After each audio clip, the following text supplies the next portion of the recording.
Salam sejahtera, anda bersama saya Rizal Zulkafli dan ini Niaga Awan. Kita mulakan dengan perkembangan dalam negara. Hari ini Mahkamah Rayuan dijadual mendengar rayuan Datuk Seri Najib Tun Razak terhadap sabitan dan hukuman penjara ke atas beliau berhubung penyelewengan dana SRC International Sendirian Berhad berjumlah 42 juta ringgit. Ini merupakan cubaan pertama Najib selepas Mahkamah Tinggi Kuala Lumpur pada Julai tahun lalu menjatuhkan hukuman penjara 12 tahun dan denda 210 juta ringgit ke atas bekas Perdana Menteri itu. Mahkamah Tinggi mendapati beliau bersalah terhadap 7 tuduhan pecah amanah, pengubahan wang haram serta menyalahgunakan kedudukan melibatkan wang berjumlah 42 juta ringgit milik SRC. Untuk melihat perkembangan lanjut, kita bersama dengan Firdaus Azil yang langsung dari Putrajaya. Firdaus, teruskan. Okey, baik. Terima kasih Rizal di Bukit Jalil. Saya berada di sini di Istana Kehakiman untuk pertama proses rayuan melibatkan bekas Perdana Menteri, yang mana bekas Perdana Menteri Datuk Seri Najib Tun Razak tiba di sini kira-kira pukul 8.58 pagi sebentar tadi dan diiringi oleh Ketua Peguam Belanya iaitu Tan Sri Muhammad Syafiq Abdul Wahab, yang mana mungkin saya boleh ceritakan sikit bahawa mahkamah sebelum ini telah menetapkan tarikh-tarikh tertentu iaitu antara 5 hingga 8 April, 12 hingga 15 April dan 19 hingga 22 April untuk mendengar rayuan itu. Dan kalau mengikut laporan bernama, Ahli Parlimen Pekan itu telah mengemukakan 307 alasan dalam petisyen rayuannya tentang mengapa beliau harus dibebaskan daripada tuduhan terbabit. Antaranya ialah beliau tidak mendapat perbicaraan yang adil dan sama, yang mana kalau mengikut cakap-cakap di sini, pada minggu pertama ini, pada antara 5 hingga 8 ini ialah proses di mana tiga hakim Mahkamah Rayuan akan mendengar alasan daripada pihak pembelaan mengapa ketujuh beliau perlu dilepaskan, dan pada minggu seterusnya kita jangkakan akan mendengar hujah balas daripada pihak dakwaan. Sebelum minggu ketiga kita jangkakan akan dapat mendengar keputusan 3 panel berhubung proses rayuan ini. Dan saya akan terus mengikuti buat masa ini. Itu sahaja yang saya boleh update, termasuk dengan nama-nama hadis sendiri. Tetapi apabila kemudian kita dapat masuk ke dalam, kita akan cuba kini secara terperinci untuk buletin dari semasa ke semasa, Rizal. Terima kasih Firdaus Azim melaporkan dari Putrajaya. Kita akan teruskan dengan laporan tersebut dalam jam-jam akan datang.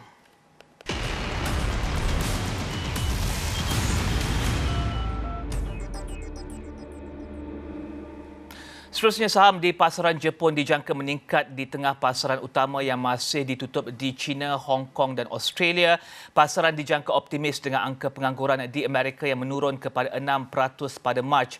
IBM KLCI sementara itu dijangka mencecah paras 1,600 mata minggu ini, sejajar dengan keyakinan tinggi terhadap ekonomi Amerika Syarikat dan jangkaan lantunan semula harga komoditi. Menurut Ketua Strategi Pasaran Global Axis, Stephen Innes, bagaimanapun indeks utama dijangka dipengaruhi prestasi saham sarung tangan getah. Ini berikutan peningkatan kadar vaksinasi di seluruh dunia yang akan mengurangkan permintaan terhadap barangan perubatan. Saham sarung tangan terjejas pada Rabu lepas selepas Jabatan Kastam dan Perlindungan Sempadan Amerika Syarikat arahkan kaki tangan di semua pelabuhan Amerika merampas sarung tangan pakai buang yang dikeluarkan di Malaysia oleh Top Glove. Sementara itu, Ahli Ekonomi Bank Islam Malaysia Berhad Adam Muhammad Ibrahim berkata FBM KLCI dijangka diniagakan dalam jajaran kecil antara 1,590 hingga 1,600 mata. Adam menjangka FBM KLCI boleh melepasi paras 1,600 mata sekiranya ada perkembangan positif mengenai vaksin yang berdepan penelitian rapi di Eropah. Terbaru, Ketua Pengarah Kesihatan Tan Sri Dr. Nur Hisham Abdullah menjelaskan Malaysia akan terus guna vaksin COVID-19 AstraZeneca kerana insiden membabitkan vaksin itu jarang berlaku, maka manfaatnya melebihi risiko. Bagaimanapun, beliau berkata Malaysia perlu lebih berhati-hati dengan penggunaan vaksin itu kerana insiden darah beku dan kematian dilaporkan berlaku di banyak negara. Terdahulu, Menteri Penyelaras Program Imunisasi COVID-19 Kebangsaan Khairi Jamaluddin berkata, kerajaan telah sediakan beberapa pelan sandaran jika penggunaan vaksin AstraZeneca ditangguh. Penangguhan akan dilakukan sekiranya ia didapati tidak sesuai digunakan di negara ini. Pada minggu lepas, indeks tenaga mengakhiri minggu naik 1.94 mata untuk ditutup kepada 937.12. Ini apabila harga minyak mentah Brent melonjak 3.38% kepada $64.86 setong. Ini selepas OPEC dan sekutunya umum akan tambah lebih daripada 2 juta tong sehari kepada bekalan minyak dunia antara Mei dan Julai. Seterusnya, ringgit dijangka bergerak dalam jajaran kecil dengan risiko menurun pada minggu ini antara 4.1350 ke 4.1470 berbanding dolar Amerika. Ini di tengah-tengah potensi harga minyak yang lebih baik dan kebimbangan terhadap kelembapan pemulihan ekonomi global.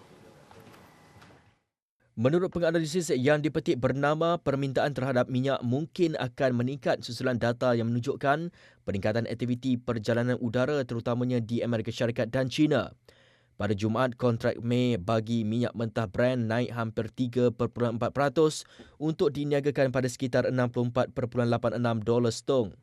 Dalam pada itu, penganalisis berkata sokongan kepada ringgit mungkin diimbangi oleh laporan terkini Bank Negara yang menyatakan nisbah hutang isi rumah kepada keluaran dalam negara kasar meningkat kepada puncak baru iaitu 93.3% pada Disember 2020. Ini berbanding rekod tertinggi sebelum ini iaitu 87.5% pada Jun 2020.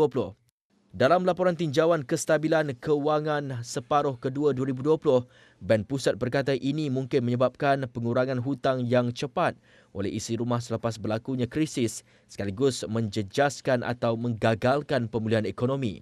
Beliau berkata dengan pergerakan meningkat harga minyak, lebih banyak tekanan wujud dalam perbelanjaan pengguna dan inflasi akan meningkat, dipacu oleh guna tenaga tidak penuh. Sementara itu disokong keyakinan kepada pemulihan ekonomi Amerika yang tinggi dan kestabilan harga minyak, Ketua Strategi Pasaran Global Aksi Stephen Ines menjangkakan ringgit untuk bergerak di antara 4.13 dengan 41.5 berbanding dolar Amerika. Seterusnya, kontrak niaga hadapan minyak sawit mentah MSM di Bursa Malaysia Derivatives dijangka diniaga lebih rendah minggu ini berikutan jangkaan pengeluaran yang lebih tinggi. Menurut peniaga minyak sawit David Ng, MSM dijangka diniaga antara RM3,600 hingga RM3,800 satu tan minggu ini. Data Persatuan Pengilang Kelapa Sawit Semenanjung Selatan pada Khamis lepas menunjukkan pengeluaran minyak sawit pada Mac meningkat 39% daripada bulan sebelumnya. Penggiat pasaran mengunjurkan output akan terus meningkat pada minggu berikutnya. Pada minggu lepas, MSM Malaysia diniagakan kebanyakannya tinggi menjejaki prestasi kukuh harga minyak kacang soya dan ekspor produk minyak sawit yang lebih kukuh pada Mac. Menurut statistik penyelidik kargo Intertek Testing Services, ekspor produk minyak sawit Malaysia mencapai 1.27 juta tan. Pada bulan lepas meningkat 26.82% daripada Februari.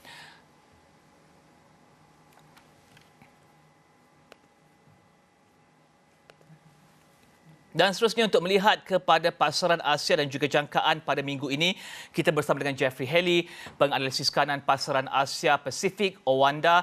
Izinkan saya meneruskan dalam bahasa Inggeris. Jeffrey, thank you for joining us. Good morning, Jeffrey.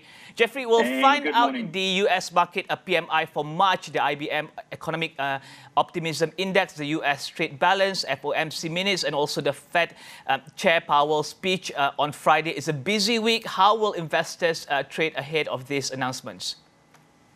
Yeah, I think of those numbers, the most important ones will be the FOMC minutes and also the Powell speech on Friday. The markets will be hanging off every word, looking for any hint that the Federal Reserve is winding back on its dovishness.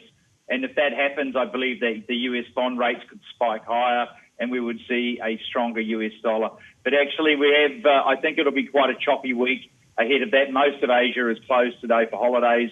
All of Europe is out as well. So we really only have two trading sessions before that data starts coming out. I expect the markets to sort of move around in a choppy range ahead of the FOMC minutes and the Powell speech on Friday. What numbers are investors perhaps hoping for when it comes to the PMI and also the US trade balance? Yeah, the trade balance I don't think will have much of an impact. That should be around about minus 70 billion. The PMI number will have quite a lot of importance, though, because it's the services one, and it will start encompassing the reopening of the US economy as people start moving around, because, as we know, they're vaccinating a lot of people there. So there is a high chance that that could outperform. We're looking for just short of 60, 58.5 for the ISM, 59.5 for the market PMI, services PMIs. But I believe that the balance of probabilities mean that both of those numbers could perform to the upside. That should be bullish for equity markets. And do you foresee investors, perhaps more investors, switching to cyclical stocks? And analysts said last week that the markets in the US are a bit leaderless right now, with investors switching from growth to cyclical on a daily basis. Tell us more about that. Yeah, it does show that the markets are lacking a bit of direction in the States, despite the fact that they're parked at record highs.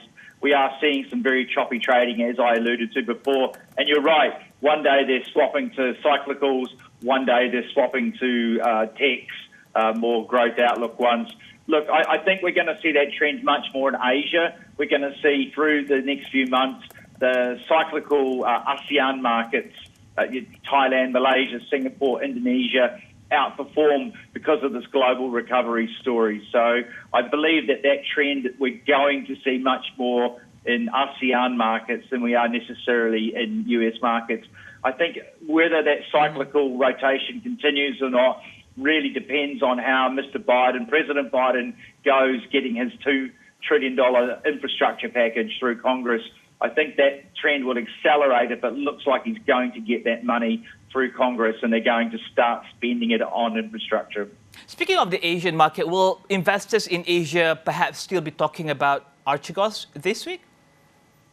I don't think so. Well, okay, yes, they will, but I don't think it's going to be front page news. It turns out that Archegos wasn't systematically important. Maybe we'll see some more like Archegos going forward, but it does look like the regulators in the US are taking a close look at prime brokerage and how they lend money to some of these hedge funds and family offices. But I don't expect it to be front page news this week.